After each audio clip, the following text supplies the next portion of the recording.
I interviewed Sarah Ferguson. She made erratic demands, then ran away. A journalist who once conducted a bizarre sit-down with Sarah Ferguson amid a major scandal she found herself in was left totally stunned by her erratic behavior. Sarah Ferguson is no stranger to scandal, but she has not always been known to weather it well. Over the years, the public has had something of a love-hate relationship with Fergie. For some, she offers a down-to-earth charm that is arguably missing from the ever-poised royal family, but for others, she has been caught up in too many controversies over the years to be a consistently well-liked figure. From salacious affairs during her marriage to the former Prince Andrew, to massive debts caused by her opulent lifestyle, there have been few aspects of Sarah's life that have not been subjected to great scrutiny in her 4 decades of life within the royal sphere. But there was one scandal, which when it was made public, threatened the tentative peace she had spent many years building with her former in-laws. She was caught in 2010 by the now-defunct News of the World, offering access to her ex-husband in exchange for £500,000, by an undercover journalist posing as a businessman. When the news broke, Sarah found herself at an all-time low, admitting she was filled with shame over her actions. £500,000 to Mewan, you can open doors, Fergie was caught on videotape saying regarding her ex-husband, with the fake businessman saying to her, "It's a deal?" With Sarah responding, "Yes," and then shaking his hand.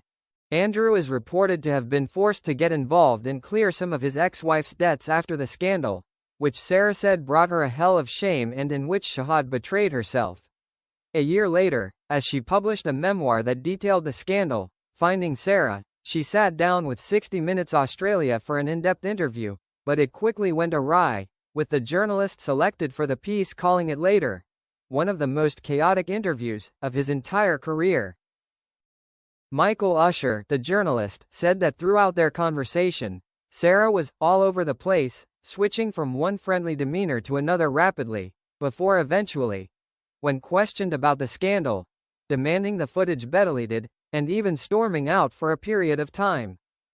Appearing on radio station Nova 96.9, he claimed that Sarah was erratic, defensive, and evasive when I tried to ask direct questions about the scandal.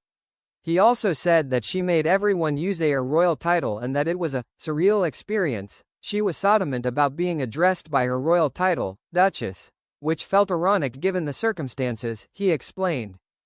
It added another layer of complexity to an already surreal experience. The interviewer concluded that in his experience with Fergie she was a hot mess, and noted that I've interviewed countless high-profile figures, but this one will always stand out for its sheer unpredictability. "Don't try and trick me now," she said to Usher when he asked if she had taken the £40,000 cash presented to her as a deposit by the fake businessman during the incident.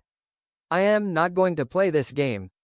Fergie then pointed to the camera and demanded, "Delete that bit," and asked her Australian agent, who was off camera, to get involved, before later storming off the set altogether and eventually returning with an icy attitude.